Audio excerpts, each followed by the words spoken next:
Hello everyone, good afternoon. आज हम दिन में 2 बजे मिल रहे हैं 12 बजे की बजाय, बिकॉज मैंने आपको इन्फॉर्मेशन दे दी थी आज का सेशन दिन में 2 बजे होगा, अदरवाइज 12 बजे ही आपका टाइम रहेगा। ठीक है, चलिए विदाउट एनी फर्दर डिले 24 जुलाई 2024 के सीए को डिस्कस करना शुरू करते हैं। तिथि क्या है आज? अगर हम पंचांग के हिसाब से देखें, विक्रमी संवत के हिसाब से श्रावण महीने के कृष्ण पक्ष की तृतीया है आज, राइट। कल जो मैंने आपका सेशन लिया था उसका आंसर डिस्कस करेंगे क्वेश्चन ऑफ द डे का, जो मैं एंड में देख करके आपको जाती हूँ। सो कल का क्वेश्चन था, what was the purpose of joint letter of intent sign between Niti Aayog and WIPO, world intellectual property organisation, और नीति आयोग ने मिलकर के अटल एम मिशन के तहत एक लेटर ऑफ इंटेंट साइन किया था, यानी कि संयुक्त आशय पत्र। और उसका ऑब्जेक्टिव क्या है, क्यों साइन किया गया? ये तो आंसर क्या हो जाएगा, B will be the right answer, ताकि इनोवेशन, एंटरप्रेन्योरशिप और इंटेलेक्चुअल प्रॉपर्टी से रिलेटेड प्रोग्राम्स बनाए जा सकें, जिनको फर्दर ट्रेन किया जाएगा ग्लोबल साउथ के लोगों को ग्रास रूट लेवल से, यानी स्कूल कॉलेज से ही innovation, entrepreneurship, intellectual property, patent, trademark, इन सब पे तैयार किया जा सके। इसके लिए लेटर ऑफ इंटेंट साइन किया है नीति आयोग और वीपो ने।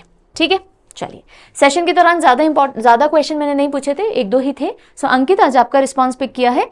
गांधी मंडेला अवार्ड 2024 किसको गया? अहेराजियो रिगोबर्टा मेंचुतुम को गया है। और वॉर्सो किसकी कैपिटल है? पोलैंड की कैपिटल है, right. And yes, of course, thank you everyone जिन्होंने भी अपनी ब्यूटीफुल एंड लवली विशेस भेजी। दिलीप सर का कल बर्थडे था, so thank you sir, was delighted to see all the wishes. Thank you once again. चलिए अब आज का सेशन शुरू करेंगे पीएम सूर्य घर मुफ्त बिजली योजना से।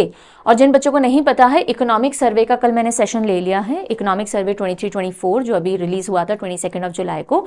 सो उसके हाईलाइट्स पूरे डिस्कस करते हुए हमने एक सेशन ले लिया है। जिन बच्चों ने नहीं देखा है, करंट जीके 2024 प्लेलिस्ट है परचम के ऊपर। ठीक है, प्लेलिस्ट में जब आप जाओगे, इस प्लेलिस्ट में आपको वीडियो दिख जाएगा, देख लीजिएगा, इंपॉर्टेंट सेशन है।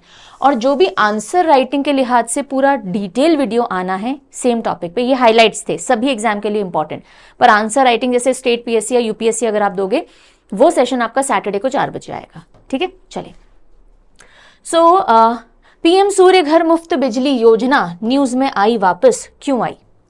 इसलिए आई है because all government buildings to be solarise by 2025 ऐसा अनाउंसमेंट आ चुका है कि जितनी भी सरकारी बिल्डिंग्स हैं, वो स्टेट में हो, यूनियन टेरिटरी में हो, गवर्नमेंट की बिल्डिंग्स हो, 2025 दिसंबर तक सभी को सोलर पावर से लेस कर दिया जाना है। सो टाटा पावर की कंपनी की सब्सिडरी है Tata power renewable energy limited. Tata power renewable energy limited और NHPC रिन्यूएबल एनर्जी लिमिटेड ने साथ में मिलकर एक MOU साइन किया है कि जितने भी रूफटॉप्स हैं सरकारी बिल्डिंग्स के ऊपर, अब वो सेंट्रल मिनिस्ट्रीज हों, स्टेट्स हो, यूनियन टेरिटरी हो, उनको सोलर पैनल से इंस्टॉलेशन देनी है, राइट। और पीएम सूर्य घर योजना स्कीम जो है, उसके तहत दिसंबर 2025 तक complete solarisation in government owned buildings का होना है।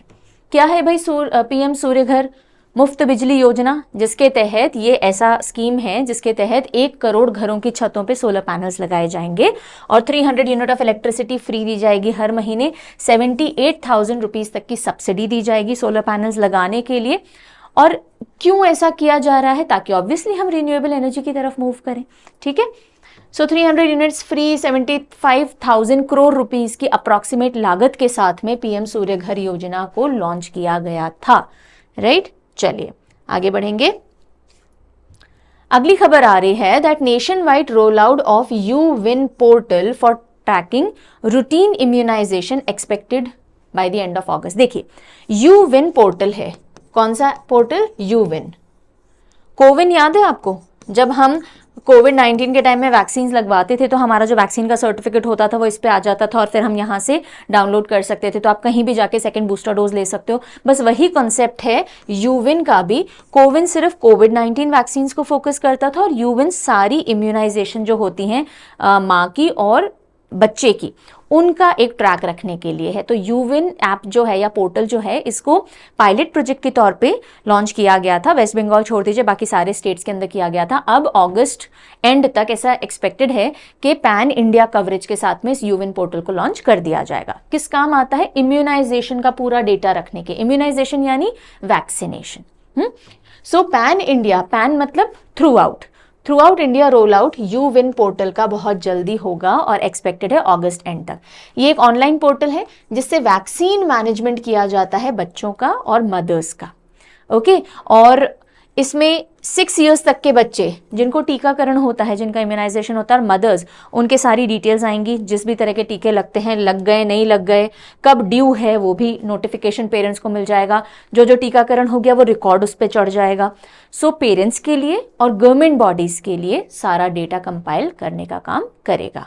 ठीक है जी, चलिए फिर 23 जुलाई को पड़ता है चंद्रशेखर आजाद जी का बर्थडे यानी बर्थ एनिवर्सरी, और इसी उपलक्ष्य पे पीएम मोदी जी ने भी अपनी श्रद्धांजलि और शुभकामनाएं दी थी देशवासियों को और श्रद्धांजलि अर्पित की थी आजाद जी को। सो चंद्रशेखर आजाद जी की बर्थ एनिवर्सरी कब ऑब्जर्व की जाती है? 23 जुलाई को की जाती है। इनका जो जीवन काल रहा वो 23 जुलाई 1906 से 27 फरवरी 1931 रहा। तो चलिए अब थोड़े से हम हाइलाइट्स देख लेंगे चंद्रशेखर आजाद जी की जीवनी यानी बायोग्राफी के बारे में। सो चंद्रशेखर आजाद जी का ओरिजिनल नेम क्या था? चंद्रशेखर तिवारी। जब पहली बार ये जेल गए थे और इनका नाम पूछा गया ना, तब इन्होंने आजाद बोल दिया था, चंद्रशेखर आजाद है मेरा नाम, और तभी से चंद्रशेखर आजाद के नाम से हम इनको जानते हैं, लेकिन इनका एक्चुअल नेम चंद्रशेखर तिवारी था। इनका जन्म 23 जुलाई 1906 में मध्य प्रदेश में भावरा में हुआ था, एक छोटा सा शहर है। जलियांवाला बाग मैसेकर या हत्याकांड जब हुआ था अप्रैल 1919 में, तो उससे इतने प्रभावित हुए कि इन्होंने जाकर के नॉन कोऑपरेशन मूवमेंट में खुद को शामिल कर लिया जो गांधी जी लीड कर रहे थे। तो 1920 में उसके हिस्सा बन गए। बहुत ही यंग एज पे 15 साल की उम्र में ये जेल गए इस पूरे मुहिम का हिस्सा बनने के लिए। देन जाने जाते हैं कुछ एक मेजर चीज़ों के लिए, जिनमें से एक है हिंदुस्तान रिपब्लिकन एसोसिएशन को हिंदुस्तान सोशलिस्ट रिपब्लिकन एसोसिएशन के तौर पे रेवोल्यूशनाइज करने का काम आज़ाद जी ने किया था। और जब कुछ की लीडर्स जिनमें कि राम प्रसाद बिस्मिल जी भी थे, उनकी डेथ हो गई, उसके बाद इन्होंने कमान संभाली और एचआरए को एचएसआरए के तौर पे एस्टैब्लिश किया। उसी के साथ साथ काफ़ी सारे ये रेवोल्यूशनरी थे। तो काकोरी ट्रेन रॉबरी इंसिडेंट्स हो 1925 का, या फिर जॉन सॉन्डर्स को गोली मारना हो 1928 में, क्योंकि जॉन सॉन्डर्स ने लाला लाजपत राय जी को लाठियां मारी थी जिसकी वजह से उनकी डेथ हो गई थी। तो इन सब चीज़ों के लिए जाने जाते हैं। फरवरी 27, 1931 में एक मुठभेड़ हुई पुलिस के साथ में और एल्फ्रेड पार्क इलाहाबाद में इन्होंने दम तोड़ दिया। ठीक है, सो चंद्रशेखर आजाद। चलिए अब अगली जो न्यूज़ आ रही है वो एक इंपॉर्टेंट न्यूज़ है। करंट अफेयर के एंगल से तो थोड़ा सा पोर्शन है, लेकिन स्टैटिक के एंगल से समझने का ज्यादा है। न्यूज़ है कि सेंटर ने डिनाई किया है special category status to Bihar. Special category status Bihar को मना कर दिया गया है। बिहार बहुत सालों से कोशिश कर रहा है। 2012 में भी डिनायल आया था 2012 में, और अभी फिर सेंटर ने डिनायल दे दिया है। पहले इंटर मिनिस्ट्रियल मीटिंग वगैरह हुई थी, उस काउंसिल ने मना कर दिया था, सरकार ने भी मना कर दिया है। तो क्यों मना किया गया है वो अलग बात है, और होता क्या है स्पेशल कैटेगरी स्टेटस, ये पूरी अलग कहानी है जो हमको समझने की जरूरत है। और ऐसा नहीं है कि सिर्फ बिहार स्पेशल कैटेगरी स्टेटस की डिमांड कर रहा है, ओडिशा कर रहा है, आंध्र प्रदेश कर रहा है। तो क्या है ये स्पेशल कैटेगरी स्टेटस और स्टेट्स क्यों डिमांड करते हैं इसकी, और क्या कुछ स्टेट ऑलरेडी इसके अंदर आते हैं, सो समझते हैं। सो सबसे पहले न्यूज आ रही है, सेंटर ने डिनाई किया है स्पेशल कैटेगरी स्टेटस बिहार को, और ये कहते हुए कि देखिए भाई कॉन्स्टिट्यूशन में इसका कोई प्रावधान नहीं है। और 14th फाइनेंस कमीशन जो थी, 14वां वित्त आयोग, 14th फाइनेंस कमीशन, उसने क्लियरली रद्द कर दी थी ये बात कि किसी भी स्टेट को स्पेशल कैटेगरी स्टेटस नहीं दिया जाना है, एक्सेप्ट अगर वो नॉर्थ ईस्ट का स्टेट है या फिर 3 हिली स्टेट बताए गए हैं, जम्मू कश्मीर के, हिमाचल के और उत्तराखंड के। इन 3 हिली स्टेट्स और बाकी नॉर्थ ईस्टर्न स्टेट के अलावा किसी भी राज्य को हम स्पेशल कैटेगरी स्टेटस नहीं देंगे। तो बिहार को भी यही हवाला देते हुए यानी यही रीजन देते हुए उसकी रिक्वेस्ट को रद्द किया गया है। ठीक है, अब आ जाओ कि क्या होता है स्पेशल कैटेगरी स्टेटस। तो देखिए पूरे इंडिया के अंदर ज्योग्राफी एक जैसी नहीं है, इकोनॉमिक और सोशल कंडीशन एक जैसी नहीं है सब स्टेट की। तो कुछ स्टेट तो बहुत पावरफुल पोजीशन में है, और मान लीजिए नॉर्थ ईस्ट के स्टेट हैं जो कनेक्टिविटी से जूझ रहे हैं, वहाँ नॉर्थ के स्टेट्स हैं जो ज्योग्राफिकल अपनी लोकेशन से जूझ रहे हैं, कई जगहों पे ट्राइबल पॉपुलेशन बहुत ज़्यादा है, तो इकोनॉमिक डेवलपमेंट इतना आसानी से नहीं हो सकता। तो ऐसे स्टेट जो कि किसी ना किसी डिसएडवांटेज पे हैं, या तो अपनी ज्योग्राफी की वजह से या सोशो इकोनॉमिक कंडीशन की वजह से, उनको स्पेशल कैटेगरी स्टेटस दिए जाने की बात चली थी। और और ये सबसे पहले कब दिया गया? 1969 के अंदर दिया गया। बात समझ में आई कि क्यों देना शुरू किया गया? तो क्लासिफिकेशन जो था स्पेशल कैटेगरी स्टेटस का, वो सेंटर ने दिया ज्योग्राफिकल या सोशो इकोनॉमिक डिसएडवांटेज के चलते, ठीक है। और सबसे पहले ये जो रिकमेंडेशन आई थी कि ठीक है भाई, हम 3 स्टेट्स को ये दर्जा देंगे, ये कौन सी कमीशन ने, कौन सी फाइनेंस कमीशन ने ये डिसाइड किया था? 5th। सो 5th, 5वां वित्त आयोग, 5th फाइनेंस कमीशन जो थी, उन्होंने 1969 के अंदर 3 राज्यों को स्पेशल कैटेगरी स्टेटस दिया था। कौन कौन से थे? जम्मू एंड कश्मीर, अब यूनियन टेरिटरी, उस समय तो स्टेट था ना, असम एंड नागालैंड। तो इन 3 स्टेट्स को ये दर्जा दिया गया। ओके, देन एक और चीज ध्यान रखिएगा, कॉन्स्टिट्यूशन के अंदर नहीं लिखा हुआ है कि स्पेशल कैटेगरी स्टेटस दिया जाना है, ये फाइनेंस कमीशन का डिसीजन था, 5th फाइनेंस कमीशन का। और फाइनेंस कमीशन इस डिसीजन पे कैसे पहुंच पाई? क्योंकि उस समय प्लानिंग कमीशन चलती थी, जैसे आज नीति आयोग चलता है, उस समय प्लानिंग कमीशन चलती थी। प्लानिंग कमीशन के अंडर में नेशनल डेवलपमेंट काउंसिल होता था। तो नेशनल डेवलपमेंट काउंसिल ने एक मीटिंग रखी 1969 में यही मुद्दा डिस्कस करने के लिए, और उसके अंदर डॉक्टर गडगिल कमेटी थी। उस मीटिंग के अंदर डॉक्टर गडगिल की कमेटी थी, उन्होंने प्रपोज किया कि हाँ जी, अगर हमें इस तरह का कुछ प्रावधान लाना है, कोई अरेंजमेंट करना है, तो हम एक फॉर्मूला प्रपोज करते हैं, इस फॉर्मूले के हिसाब से आप स्पेशल कैटेगरी स्टेट्स को कुछ बेनिफिट दे सकते हो। ओके, और वो फॉर्मूला, गडगिल फॉर्मूला, मेन क्या बात करता था? वो कहता था कि भाई जो भी सेंटर के पास फंड्स इकट्ठे होते हैं टैक्सेस से, तो सीधे सीधे 30% जो फंड हैं वो आप स्पेशल कैटेगरी स्टेट्स के लिए रख दीजिए। यानी कि सबसे पहले जो फंडिंग आएगी उसमें से 30% आप उठा के रख रहे हो, जैसे मम्मियाँ रखती है ना, ये तो आपकी पढ़ाई के लिए हो गया, ये आपके खर्चे, बाकी में निकालो। इसी तरह से 30% आप इन स्पेशल कैटेगरी स्टेट्स के लिए रख लीजिए, इन स्टेटस वाले स्टेट्स के लिए, इनके डेवलपमेंट में लगाइए, और बाकी से आप बाकी स्टेट्स को एलोकेट कीजिए, सेंटर के पास रखना है तो रखिए। ओके, अब बात आती है कि कौन कौन से स्टेट्स हैं जिनको स्पेशल कैटेगरी स्टेटस में जगह मिलनी चाहिए। तो गडगिल जी ने इसके लिए कुछ पैरामीटर्स तय किए थे गडगिल रिकमेंडेशन के अंदर, काउंसिल के अंदर। हिली टेरेन होना चाहिए, मतलब जोग्राफिकली दिक्कत होनी चाहिए कोई ना कोई, लो पॉपुलेशन डेंसिटी हो, या फिर ट्राइबल पॉपुलेशन बहुत ज्यादा है, लोग ही नहीं है भाई, काम कैसे करेंगे, इकोनॉमी कैसे चलेगी, या फिर ट्राइबल पॉपुलेशन बहुत ज्यादा है, सोशली बैकवर्ड है हम। स्ट्रेटेजिक लोकेशन है अगर बॉर्डर्स के आसपास नेबरिंग कंट्रीज के, तो बहुत क्रिटिकल हो जाती है जगह, तो वहां पे भी डेवलपमेंट नहीं पहुंचता है, तो ठीक है। इकोनॉमिक या इंफ्रास्ट्रक्चर बैकवर्डनेस है, या फिर नॉन वायबल नेचर है स्टेट के फाइनेंसेस का, स्टेट अपने फाइनेंसेस मैनेज नहीं कर पा रहा है, वायबिलिटी नहीं है, प्रैक्टिकली पॉसिबल नहीं है। तो ये 5 अगर कंडीशंस फुलफिल होती हैं, इनमें से कहीं भी आप लाई करते हो तो आपको स्पेशल कैटेगरी स्टेटस दिया जा सकता है। ठीक है, चलिए यहां तक तो बात समझ में आई। लेकिन अब ये चलता रहा 2014 तक, लेकिन 2014 में जब प्लानिंग कमीशन डिसॉल्व हुई और उसकी जगह नीति आयोग आया, राइट। अच्छा, तो ये मैंने आपको बता दी ना, स्टार्टिंग के 3 स्टेट जिनको स्पेशल कैटेगरी स्टेटस मिला था, उसके बाद और स्टेट्स आए, नॉर्थ ईस्ट के स्टेट ऐड किए गए, तेलंगाना को भी इसमें डाला गया, कवर किया गया जब आंध्र प्रदेश से अलग किया गया था। ठीक है, तो ऐसे करके करीब 11 समथिंग स्टेट्स है जिनको सारा ही स्टेटस मिला। नीति आयोग जब गठित हुआ 2014 में, तो 14th फाइनेंस कमीशन था जिसने डिसीजन किया कि नहीं, ये जो स्पेशल कैटेगरी स्टेटस है ये हटाइए, किसी राज्य को नहीं मिलेगा एक्सेप्शन क्या है, या तो नॉर्थ ईस्टर्न राज्य होना चाहिए, या 3 हिल स्टेट्स जो हैं हमारे, उनको मिल सकता है। ठीक है, तो बस ये रख दिया गया। अब एक और चीज ध्यान दीजिए, ये जो स्पेशल कैटेगरी स्टेटस है ये स्पेशल स्टेटस से डिफरेंट है। याद है जम्मू एंड कश्मीर में आर्टिकल 370 हटाया गया, तो जम्मू एंड कश्मीर का स्पेशल स्टेटस भी ले लिया गया।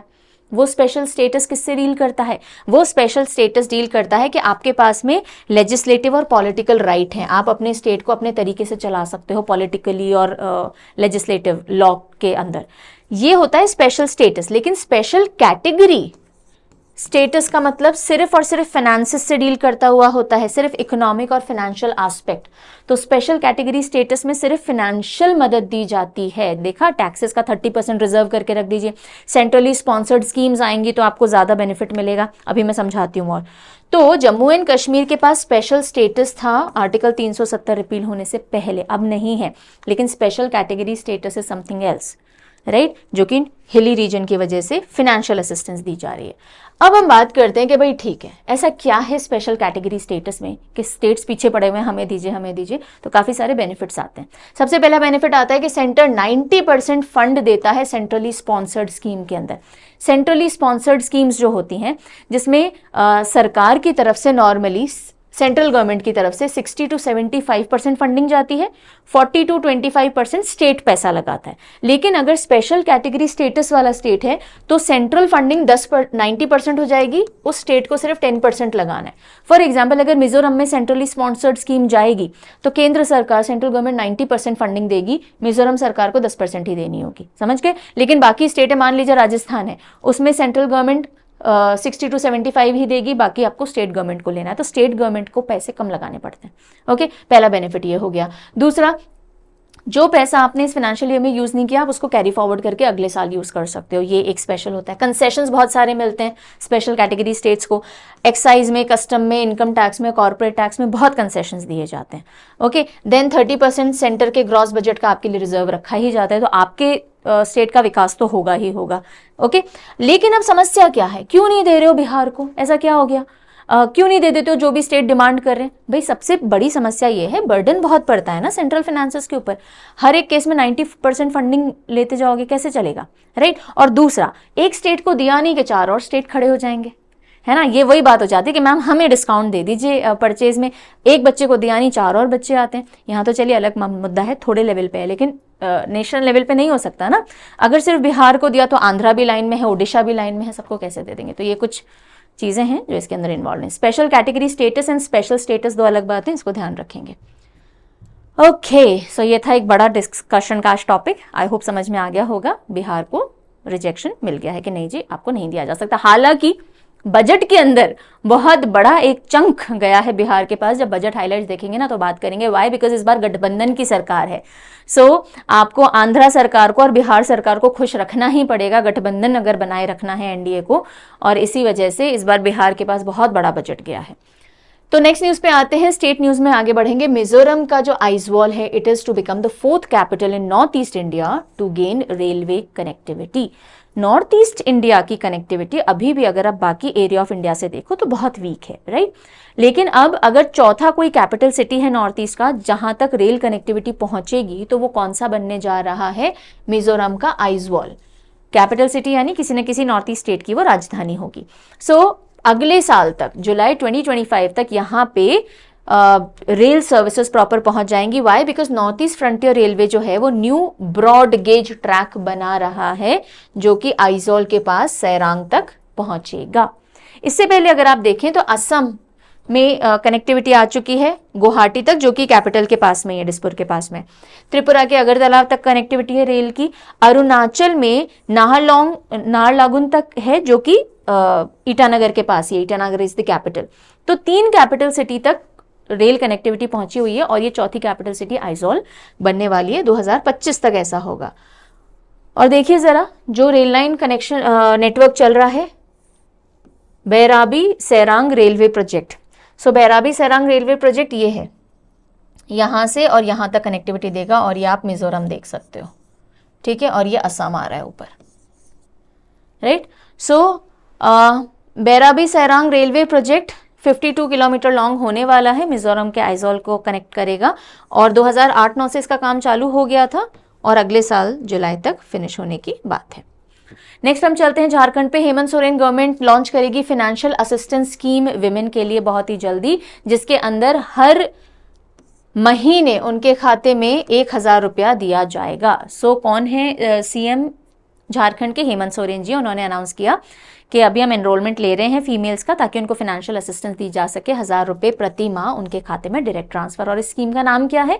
मुख्यमंत्री बहन बेटी स्वावलंबन प्रोत्साहन योजना।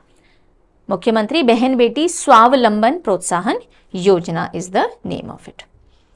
Then moving over to Gujarat. Gujarat state government ने लॉन्च की है श्रमिक बसेरा स्कीम लेबरर्स के लिए। आपने देखा होगा ना, जब कभी भी घर बनाने होते हैं या कंस्ट्रक्शन लेबरर्स होते हैं, अपने गांव छोड़ छोड़ के शहरों में आते हैं, पर उनका रहने का ठिकाना नहीं होता है।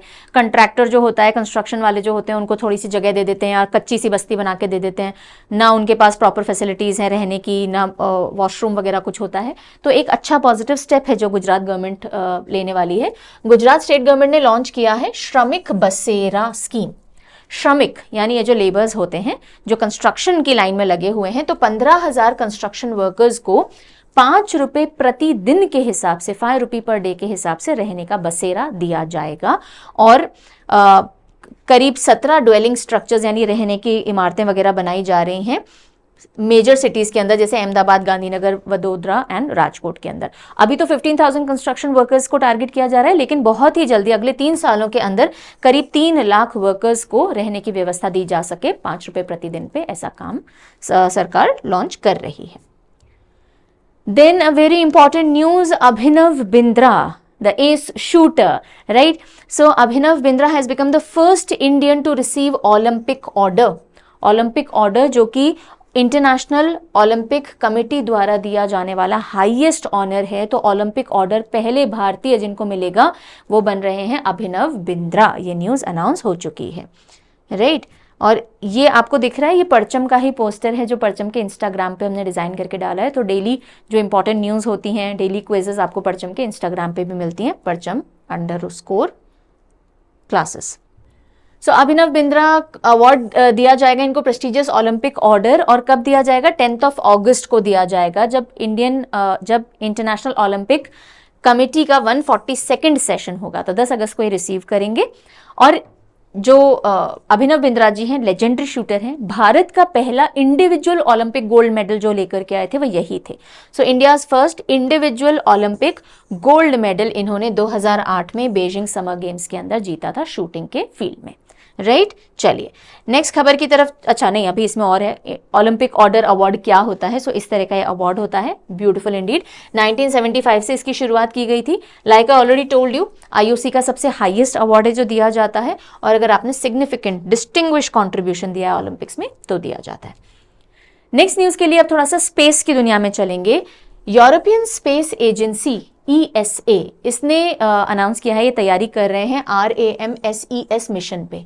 कौन सा मिशन है? RAMSES mission. फुल फॉर्म क्या है? Rapid Apophis mission for space safety. और इस मिशन को ये बहुत जल्दी लॉन्च करेंगे, मतलब बहुत जल्दी तो नहीं, 2028 में इनको लॉन्च करना होगा, अगर ये स्टडी करना चाह रहे हैं एस्टेरॉयड एपोफिस। एक एस्टेरॉयड है एपोफिस जो कि धरती के बहुत करीब से होकर के गुजरेगा 2029 में। ओके, नासा ने ऑलरेडी एक मिशन अनाउंस कर रखा है इसके लिए, ऑसिरिस एपेक्स मिशन, ऑसिरिस एपिस मिशन। सो ये ऑसिरिस एक्स मिशन याद है जो एस्टेरॉयड बेनू पे भेजा था नासा ने, और वो सक्सेसफुल रहा था। अब उसी स्पेसक्राफ्ट को दोबारा, मतलब उसी मिशन को आगे बढ़ा करके अब एपोफिस एस्टेरॉयड पे भेजा जाएगा, और उस मिशन का नाम नासा ने रखा है ऑसिरिस एपेक्स मिशन। तो पहला कंट्री जो कि एपोफिस एस्टेरॉयड से रिलेटेड मिशन अनाउंस किया जिसने, वो नासा बन गया। अब दूसरी स्पेस एजेंसी ESA है जिसने अनाउंस किया है रैमसेस मिशन। तो ये दोनों ही उस एस्टेरॉयड को स्टडी करना चाह रहे हैं कि जब अर्थ के इतने पास से वो होकर के गुजरेगा तो हमारी ग्रेविटी का उस पर क्या असर पड़ेगा। और इसरो ने भी अपनी इच्छा जाहिर की थी कि भाई हम भी कोई मिशन भेजना चाहेंगे एपोफिस के ऊपर। सो करीब 32,000 किलोमीटर पास से होकर के 2029 में 2029 में एपोफिस एस्टेरॉयड गुजरेगा। ठीक है जी, चलिए। सो ESA रैमसेस 2028 में लॉन्च होगा और स्टडी करेंगे। इसी तरह से नासा का ऑसिरिस एपेक्स मिशन है जो कि स्टडी करेगा एपोफिस को। अगली खबर आ रही है कि India is among the top 10 countries जिन्होंने फॉरेस्ट एरिया गेन किया है over the last years. So FAO food and agricultural organisation की एक रिपोर्ट के हिसाब से चाइना, ऑस्ट्रेलिया और इंडिया टॉप 3 कंट्रीज हैं जिन्होंने सबसे ज्यादा गेन दिखाया है अपने फॉरेस्ट एरिया के अंदर। इंडिया ने 2,66,000 hectare of forest area gain किया है एनुअली, हर साल 2010 से 20 तक। टॉप पे रहा चाइना 19,37,000 हेक्टेयर, और ऑस्ट्रेलिया 4,46,000 हेक्टेयर। हमारा 2,66,000 हेक्टेयर गेन हुआ है। इसके अलावा भी काफी कंट्रीज हैं टॉप 10 के अंदर। ठीक है, इसी के साथ साथ ये भी बताया गया कि जो डिफॉरेस्टेशन था उसके अंदर भी सिग्निफिकेंट रिडक्शन दिया है काफी सारी कंट्रीज ने। और जो rate of gross global mangrove loss था, यानी जो मैनग्रोव्स होते हैं जो कोस्टल एरियाज में उगते हैं, एरियल रूट्स होती हैं उनकी, सो उनके जो वो गिर रही थी उनकी एरिया, उसमें भी कमी आई है। मैनग्रोव लॉस में गिरावट आई है कितनी? 23% की, अगेन 2000 से 2010 और 2010 से 2020 तक। लेकिन ये तो चलो पॉजिटिव इम्पैक्ट बताया गया, इंडिया टॉप 3 में भी आ गया। लेकिन FAO ने स्ट्रेस किया है कि क्लाइमेट चेंज की वजह से वाइल्ड फायर्स, जंगलों में जो आग लग जाती है, और पेस्ट, जो कीड़े वगैरह लग रहे हैं जो जंगलों को खत्म कर देते हैं, इन दोनों में इंक्रीमेंट देखा गया है, इंक्रीज देखा गया है। 2023 में 2023 में वाइल्ड फायर ने इतना कार्बन डाइऑक्साइड एमिशन किया, डबल जितना कि यूरोपियन यूनियन ने फॉसिल फ्यूल बर्न किया था ना, तो भी नहीं हुआ था। अगर आप European union fossil fuel burning कर रही है उस साल 2023 में, उससे इतना कार्बन डाइऑक्साइड एमिट नहीं हुआ जितना वाइल्ड फायर से हुआ। तो wild Fyers carbon dioxide emission बहुत ज़्यादा करती हैं, और ये वाइल्ड फायर्स बढ़ेंगी जिस हिसाब से क्लाइमेट चेंज हो रहा है। पेस्ट की वजह से भी बहुत सारे फॉरेस्ट यूएस के पर्टिकुलरली डैमेज होंगे। बट एनीवेज, जो हमें याद रखना है मेनली वो ये है कि इंडिया 3rd नंबर पे आया है in the countries which have gained most forest area. ठीक है जी। फिर हम देखते हैं कि UNRWA को स्लैम किया है इजराइल्स पार्लियामेंट्री बिल ने। इजराइल के अंदर एक पार्लियामेंट्री बिल को प्रिलिमिनरी अप्रूवल दिया गया है। ओके, सो इजराइल और पैलेस्टीन का जो कॉन्फ्लिक्ट चला आ रहा है उसके चलते इजरायली पार्लियामेंट ने एक प्रिलिमिनरी अप्रूवल दे दिया एक बिल को। वो बिल किससे रिलेटेड है कि जो UNRWA है, United Nations relief and works agency for Palestinian refugees, UNRWA, इसको एक मिलिटेंट और टेररिस्ट ऑर्गेनाइजेशन है ये, और हम इससे कोई नाता नहीं रखना चाह रहे हैं, ऐसा इजराइल ने एक बिल प्रिलिमिनरी अप्रूवल दे दिया है। इसको हम सारे नाते तोड़ रहे हैं इस बॉडी से। वाई? बिकॉज वो पैलेस्टीन के रेफ्यूजीज के रख रखाव, उनकी एजुकेशन, उनकी वेलबींग पे काम करती है UNRWA, और इजराइल इस चीज़ के खिलाफ है बिकॉज इजराइल और पैलेस्टीन में वॉर छिड़ा रहता है, और हमास के अंदर जो अभी गाजा में चल रहा है हमास के थ्रू, तो उसको चलते अभी ज़्यादा बातें बढ़ रखी हैं। UNRWA एजुकेशन हेल्थ एड देता है पैलेस्टीनियन को, गाजा में हो या वेस्ट बैंक में हो, जॉर्डन लेबनान में हो, और इसलिए इजराइल से इनके रिश्ते बहुत समय से ही तनाव वाले थे पर अब बहुत ज़्यादा सिवियर हो गए हैं। देन अब हम लास्ट की 2 न्यूज़ लेंगे, बैंकिंग फाइनेंस सेक्टर से ले लेते हैं। फेडरल बैंक लिमिटेड, कौन सा बैंक है? फेडरल बैंक लिमिटेड है। इसने अनाउंस किए हैं नए मैनेजिंग डायरेक्टर एंड CEO का अपॉइंटमेंट। ठीक है, और कौन बनेंगे नए CMD? आंसर है कृष्णन वेंकट सुब्रमण्यन। कृष्णन वेंकट सुब्रमण्यन जी फेडरल बैंक ने अनाउंस किया है that he is been appointed as the CMD of the bank. ये जो बैंक है ये केरला बेस्ड है, हेडक्वार्टर्ड है। And finally, Sanya Malhotra, she has been made the global brand ambassador of HMD brand. अब आप बोलोगे मैम ये HMD ब्रांड किसका है? सो इंडिया में बहुत ही जल्दी लॉन्च होने वाला है ये स्मार्टफोन ब्रांड, और बहुत जल्दी मतलब कल ही लॉन्च हो जाएगा। सो फिनिश कंपनी है, फिनलैंड की कंपनी है, और ये स्मार्टफोन के 2 वेरिएंट्स लॉन्च करेगी, और उसकी ग्लोबल ब्रांड एम्बेसडर बनी है Sanya Malhotra, HMD। So this was all about today's session. जिन बच्चों को चेकआउट करना है SSC जनरल अवेयरनेस कोर्स, तो प्लीज जाकर के परचम ऐप विजिट कीजिए। परचम ऐप आप मोबाइल में भी चलाते हो, और परचम ऐप का आप वेब लॉगिन भी करते हो। वेब लॉगिन परचम ऐप का और परचम की वेबसाइट दोनों अलग अलग चीजें हैं। Please do not get confuse, many students are getting confuse. हमने अभी जो वेबसाइट रीलॉन्च की है parchamclasses.in, वो वेबसाइट है, उस पे आप इंडिविजुअल PDFs जाके खरीद सकते हो और अपना प्रोफाइल बना के वहाँ पे आपकी हिस्ट्री दिख जाएगी, आप लाइफ लॉन्ग एक्सेस कर सकते हो। और एक है परचम ऐप। परचम ऐप का जो वेब लॉगिन होता है वो आपको क्लिज ऑर्गेनाइजेशन कोड मांगता है। इसमें आपके सिर्फ ऐप से जो आपने कोर्सेज और सब्सक्रिप्शन खरीदे होंगे वही दिखते हैं और कुछ नहीं दिखेगा। तो वेबसाइट अलग है और ये वेब लॉगिन ऑफ ऐप अलग है। Please do not get confuse between the two, right. चलिए, ज्यादा जानकारी चाहिए बेझिझक कॉल कीजिए, व्हाट्सएप कीजिए, मेल कीजिए, टाइमिंग का बस ध्यान रखिएगा। पहला क्वेश्चन अब आपके लिए आ रहा है, रिवीजन क्वेश्चन की तरफ रुक करते हैं, जल्दी जल्दी से आंसर करो। चलिए, what is the primary objective of ESA's Ramsay's mission, RAMSES mission? क्या ऑब्जेक्टिव है, क्या करना चाह रहे हैं इस मिशन से? मार्स, जुपिटर नहीं, एपोफिज एस्टेरॉइड, क्लोज अप्रोच जब अर्थ को करेगा तो उसको स्टडी करना चाह रहे हैं। ओके, ठीक है। Who became the first Indian to receive prestigious Olympic order? ऐसे पहले भारतीय प्राप्त करने वाले, यानी प्राप्त होगा, अभी इनको मिला नहीं है, 10 अगस्त को मिलेगा, पर ओलंपिक ऑर्डर जिनको मिलेगा वो पहले भारतीय कौन बन गए हैं? आंसर होगा Abhinav Bindra. According to FAO, what is India's rank among top 10 countries? Significant forest cover हमने गेन किया है 2010 से 20 तक, तो हमारा रैंक कौन सा है? टॉप पे, सेकंड या थर्ड? थर्ड रैंक पे हम आए हैं। Okay, Which committee proposed the formula for distributing central assistance to state plans in India during 1969 NDC meeting? 1969 में NDC की मीटिंग हुई थी, उसमें कौन सी कमिटी थी जिसने प्रपोज किया कि हम स्टेट्स को कितना डिस्ट्रीब्यूट करें सेंट्रल फंड से एटसेट्रा? तो कौन सी कमिटी थी? गडगिल कमिटी थी। और ये आपका क्वेश्चन ऑफ द डे है। मुख्यमंत्री बहन बेटी स्वावलंबन प्रोत्साहन योजना के तहत कितना फाइनेंशियल असिस्टेंस विमेन को हर महीने दिया जाएगा? ठीक है, झारखंड से रिलेटेड ये स्कीम है और आप अपना आंसर लिखेंगे कमेंट सेक्शन में। ये आज का सेशन खत्म हो गया। अब हम मिलेंगे हमारे बजट हाइलाइट्स में, और बाकी आप अपनी पढ़ाई जैसे कर रहे हैं करते रहिए, बस अच्छे से कीजिएगा और वेबसाइट और एप्लीकेशन के वेब लॉगिन में कंफ्यूज मत होइएगा। ठीक है, take good care of yourself, bye bye.